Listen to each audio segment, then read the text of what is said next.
Wildfire has been a part of most of Northern California for a very long time, and that's been natural wildfires as well as indigenous, lit, and cultural wildfires. It's just a part of where we live, and it will continue to be a part of where we live forever. The whole forest is built with fire in it. Like, forest and fire go hand in hand, and when you take away fire, you hurt the forest.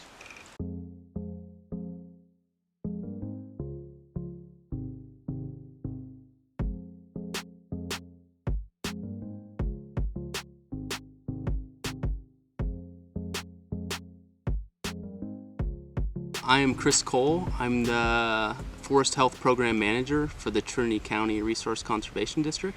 Howdy everybody, my name is Dave Johnson. I'm the Forest Health Coordinator. Hundreds of years ago, the forest management was much different than it is today. And it was mostly natural lightning fires that would just burn. Fires would burn on just their regular cycles, oak woodlands 3 to 5 years, conifer, mixed conifer 30 to 50 years. The coast even burnt every 100 to 200 years. Indigenous peoples would also light fires on their own to help increase forage and the different cultural needs for different materials that they would try to use. And so what they would do is they would burn the forest on a really regular cycle, and that's one of their most effective tools to help the forest rejuvenate. They had found a way to live in balance with nature by using a technique that nature already did itself, In the last 90 years, 100 years or so, we've started actively suppressing all the fires. That's basically been our approach, is just to suppress all wildfire. But what that's led to is basically an unnatural loading of fuels. And so that's kind of where we are right now, and it's not a very good place to be or a very safe place. 1905 is when the Forest Service was invented. In their first few years of that, there was a catastrophic fire. It was massive. And so that's when they invented Forest Service firefighting. And then we got so good at it for so long that there really wasn't a lot of fires, And that's just because we put fires out so fast, and the forest wasn't that thick, because it had burned for so long. And so by suppressing everything, the plants just grow unabated by any kind of fire or fuels reduction activity, and fire is the main natural cause. And so now we're in these overstocked forests, which is just too many trees, there's too much brush, and overall the trees aren't as healthy because there's just more drain on resources. Fighting fire and forestry over the last 100 years has really led us to the position now where we've made the perfect concoction to have massive fires that are very damaging to the environment and are really hard to recover from. And so if we can help mitigate some of that risk beforehand, before the fires start, then we don't have these stand replacing wildfires. The goal of fuel reduction work is just to make a more fire-safe area for myself, the community, and all the residents of that community, as well as protect the natural resources that are present in the county. So there's lots of different techniques to basically reduce fuels, but they're all basically just remove the fuels. And so we do that with chainsaw, just manual treatment. You can do it with logging, which is just cutting down bigger trees. You can also use prescribed fire. So different techniques have different perks and costs and things. So something like chainsaw work, we can cut and lop the fuels and just leave them in place for eventual breakdown. Or you can lop and then burn afterwards to get rid of it completely. You can cut and pile, and then just come back and burn the piles to get rid of the materials. What we do a lot is cut and chip. So we cut the material and then put it into a chipper and broadcast that out. And then the chips are like a much less threat. They just have a higher density and don't burn like a bunch of standing fuels. Prescribed fire is one of the tools in the toolbox to help mitigate big fire when we don't want it. And so by doing that, we light fires in the springtime or in the fall when they can be controlled and their behavior can be controlled. So instead of burning intensely and killing lots of trees and things we don't want, we can keep that fire low intensity and just to remove some of the current fuel loading and brush and grass and things like that.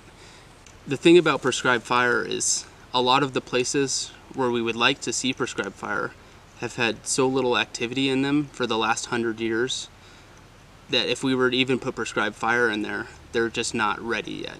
And there's just too much fuel on the ground. And so a more manual treatment such as mastication or chainsaw work or something needs to happen first, and then that prescribed fire is the best maintenance treatment. Now another goal of thinning is to help the individual trees be successful and reach a lot of those healthy old growth characteristics in a faster manner. You know, when we come in here and thin, it allows the trees to spread their arms and get more light and have more resources, be able to have access to more water, and that gives us stronger trees that are more healthy and resilient to things like fire and wind and bug infection. And so when we thin, we give each tree more resources to be a healthy tree. So we're on Deadwood Road in Lewiston, California, working on a State Water Resource Control Board roadside fuel break project. So what we're doing is we're thinning out the overstory and thinning out the ladder fuels, and what you can see is what the crews have been able to achieve before chipping. And so all this material will be chipped and then just broadcast back into the forest to later become soil. And so the whole goal of this project is to mitigate fire risk as well as improve ingress and egress for fire personnel or anyone who might be evacuating. So you can see how open the road is now and how much material they've already taken out, and once they've chipped this, it'll look brand new and perfect and it'll be easy to drive. So a shaded fuel break, especially along a roadside, is removing all the brush and limbing up the trees. You can see the trees have been limbed up to as high as they can reach with the chainsaw.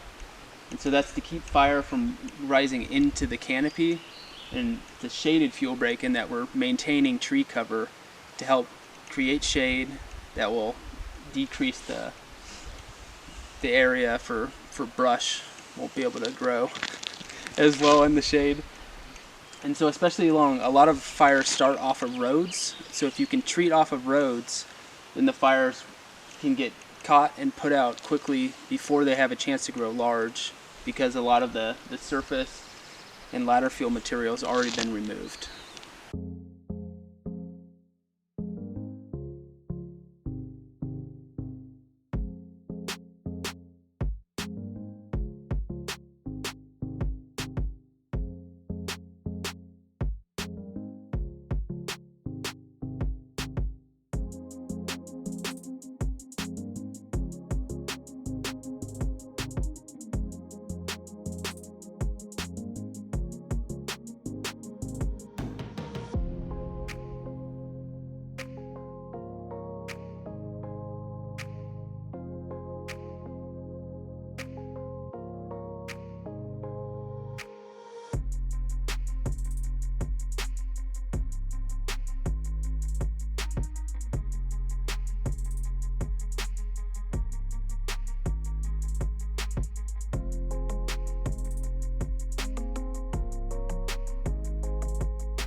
So this State Water Resource Control Board project is doing fuels reduction along roadsides that are adjacent to waterways that eventually run into the Trinity River. And so by doing fuels reduction, we're decreasing the fire severity that potentially could occur in this area. And high severity fires are known to basically cause soil damage and as well as remove vegetation like grasses and shrubs and trees that hold sediment in place. So you can see all the sediment here, and there's erosion because there's no material here.